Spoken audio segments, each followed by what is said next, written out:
It was a crisp morning in Arlington, filled with a strong sense of patriotism. Flags fluttered proudly, media crews lined the walkways, and families stood together in respectful silence. President Donald J. Trump was in attendance too personally. Award the nation's highest civilian honor to a group of Marines who had undertaken a remarkable mission in the Pacific. The final name called was Sergeant Lyla Rivers. As Trump approached the line of honored Marines, everyone stood at attention. Cameras snapped, capturing the solemnity of the moment. When the president extended his hand in salute to Lyla, she remained motionless. Her eyes stared straight ahead, jaw set, her posture unwavering. His hand lingered in the air, then slowly dropped.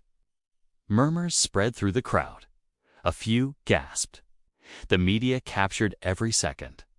Tension quietly rippled through the ranks. Colonel Ethan Ward, positioned nearby, stepped forward, his expression unreadable. Still, Trump said nothing. Lyla remained silent. Many anticipated a reaction, maybe even outrage. A security officer stepped forward cautiously, but Trump lifted a hand not to command, but to halt them. Then he addressed the audience. Let her speak. A microphone was brought forward. Lyla didn't move immediately. Eventually, she whispered, "Not until the truth is told." The air grew heavier. Something deeper than tradition or protocol was at play, something raw and unresolved. 6 years earlier, Lyla had served in Kandahar, Afghanistan, as a corporal alongside her younger brother Shayna, Marine, fresh from boot camp. They shared duties and memories. Service wasn't just a job for them, it was a continuation of legacy. Their father, a Marine as well, had died in Fallujah. But during a mission gone wrong in the desert, everything changed. An ambush, a lost radio transmission, reinforcements that never came. Shane didn't make it back. Lyla held him as the sun rose over the dust-colored hills. His last words were filled with confusion. They didn't come. Why didn't they come? Lyla, she had no answer then, but she swore she'd find one. Upon returning to the U.S., she filed for a formal investigation. She hit wall after wall classified, under review. Years passed. She was promoted, applauded, but never given clarity. The mission that cost Shane his life was buried beneath honors and red tapin till now. Lyla had stayed quiet for years. But to receive a medal from the same institution that withheld the truth about her brother's death was too much to bear. She looked down at the award, a silver Marine Valor Star, gleaming in its case. To many, it symbolized valor. To her, it symbolized silence, a distraction from injustice. As Trump stood before her with the medal, she exhaled deeply. "I can't accept this," she said firmly. The president blinked. The crowd stilled. "Why?" he asked softly. Her voice shook slightly, but her resolve didn't. "Because it's being given instead of the truth." The air thickened. Cameras zoomed in. Trump tilted his head. "Explain." And so she did. "My brother died on a mission that failed. He called for help never came. I've begged for answers, for records. All I received were honors and handshakes." Trump turned to Ward and aide. "Get me everything related to her mission. Everything." Then to Lyla. "You'll get your answers." Her hands trembled. She hadn't wanted this moment to unfold like this.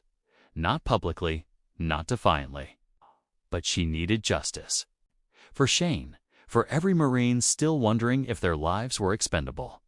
As she stepped back, quiet whispers rippled across the crowd. Veterans exchanged looks, some nodded with empathy. Others sat in stunned silence. What began as a formal ceremony had now become a reckoning. A female vet dabbed tears from her eyes. A young recruit whispered, "That took courage." Trump stood silently, absorbing it all. Then he approached the podium. "This nation does not silence its heroes," he said firmly. especially not. Today, he turned to his military advisor. Bring up Colonel Ward. Colonel Ward, her former commanding officer, stiffened. He marched forward, saluted, and stood beside Leia. Colonel, Trump began, you led Sergeant Rivers' unit. What happened the day her brother died? Ward's jaw tightened. With all due respect, Mr. President, that mission remains classified. Trump's eyes narrowed. Then, unclassify it. Gasps echoed around them. The weight of that command was immense. We owe families the truth, Trump continued, especially those who gave everything. Leia remained composed. She had envisioned this confrontation but never imagined it happening on this scale. By evening, footage of her refusal to salute had gone viral. Social media was ablaze with hashtags. Hashtag Justice for Shane, #Rivers, hashtag Truth over Medals. By morning, Trump had authorized a temporary declassification of the mission report. The documents arrived at dawn. Inside them, Leia found what she feared. Reinforcements had been available, but were redirected to escort a visiting dignitary. Shane's unit had been deprioritized. Political image had taken precedence over Marine lives. She sat quietly in a private room, the report open in her lap. Trump entered silently. I read it too, he said. She didn't reply. I'm sorry, he added. She looked up, her eyes wet but firm.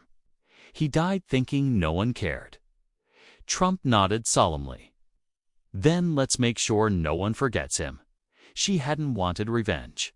She wanted truth, reform, and acknowledgement. At a press conference the following day, Trump stood beside Leanne surprisingly. Colonel Ward. Ward stepped forward, voice heavy. I was ordered to redirect support, he admitted. I knew what it meant. I followed orders, but I've never slept well since. Leia's eyes welled with tears. It wasn't vindication, it was validation. I was a coward, Ward continued. Not on the battlefield, but in silence. He turned to Leia. I'm sorry. She didn't embrace him. She didn't accuse him. She nodded. Trump returned to the mic. Heroes deserve the truth, not just medals. This time, it wasn't a slogan. It was a vow. Back home in Indiana, Leia visited Shane's grave for the first time in 2 years.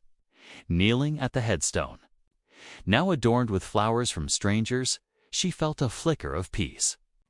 A young Boy Scout approached. Are you the Marine from the video? She nodded. My dad said your brother saved people. He said I should be brave like him. Her heart swelled. Shane's story wasn't buried anymore, it was inspiring others. She took the medal she once refused and placed it on the grave. This belongs to you now, she whispered.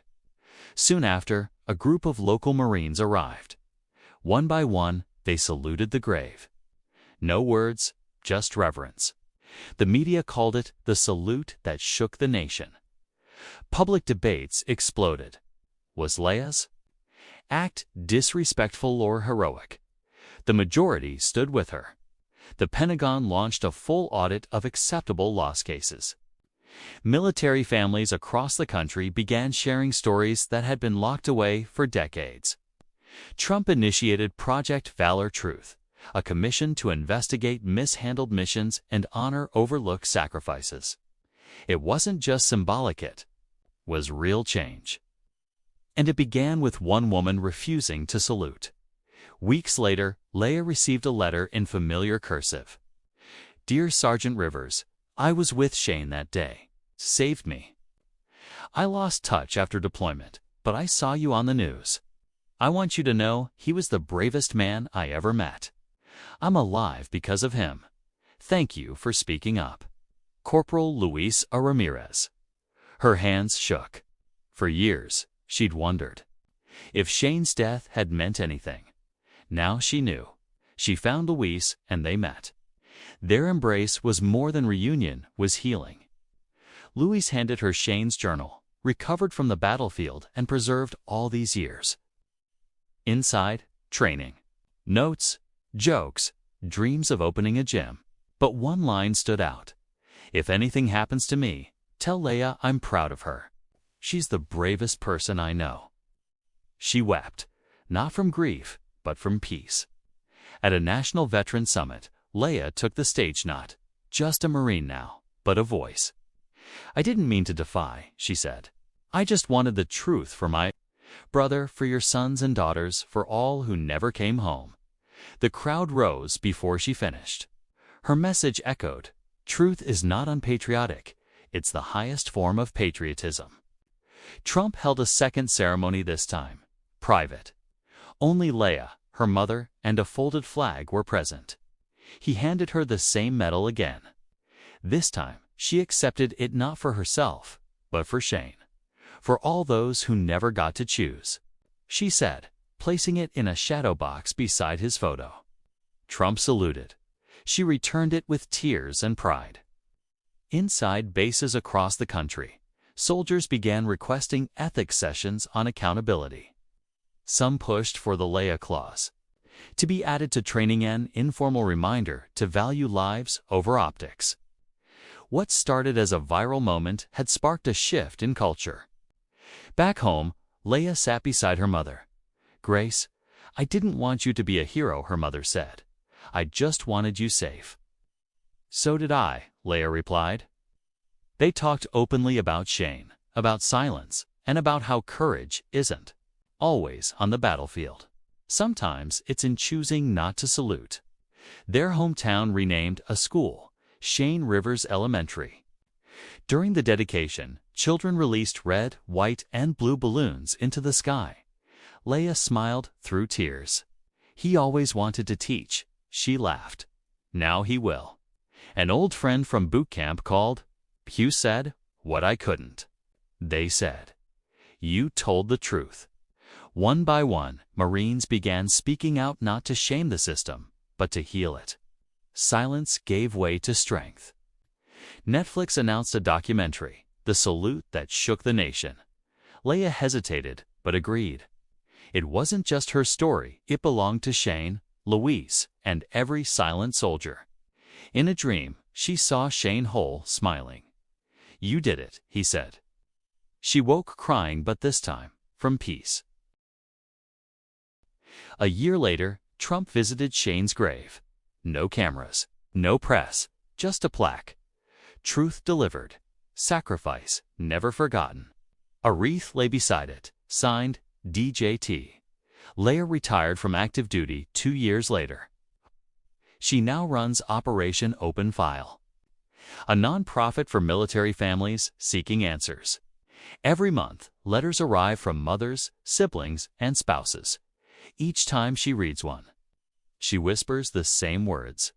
"This was for you, Shane," because sometimes the most powerful salute is the one that's never returned.